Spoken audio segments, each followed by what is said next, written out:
Yan guys, nakita ko sa inyo kung paano ako mag-edit sa aking video. Ganito lang pag start. Yan, camera.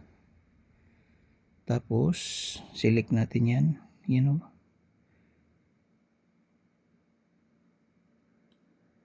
Ayan. Lumipat eh.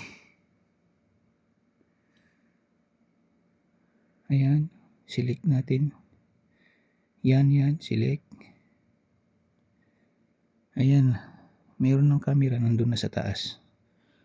So, pag nag-video ako, tapos pindutin ko na yung pula. Yan o.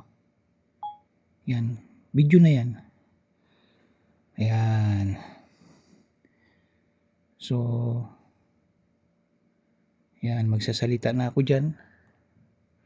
Kasi walang dual cam tong iPad. Ayan, ayan o, sisilip ako. Ayan, di ba? Ayan. Kita yung sa likuran ko. Ayan. Ngayon, ano na yan? Starting na video na. Ayan. Starting video na yan. Oh. Starting video na po yan. Nandyan ako sa likod ng ano. Pero yung sa likod ko, kita yan. Ayan.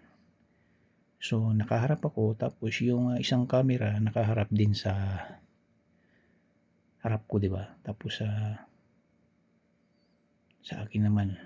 Yan, kaya hindi yan ma-aksidente kayo sa kalsada kasi nga nakapokus kayo dun sa ano, tapos yung camera nyo hindi nyo na tinitingnan kasi nandyan naman na kayo, pwede na kayo magsalita dyan.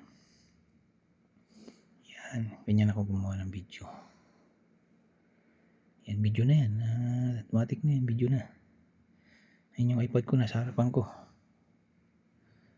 Wala siyang dual cam pero isetting ko to, ba meron to eh. Parehas lang silang Honor. Yan guys, bye bye.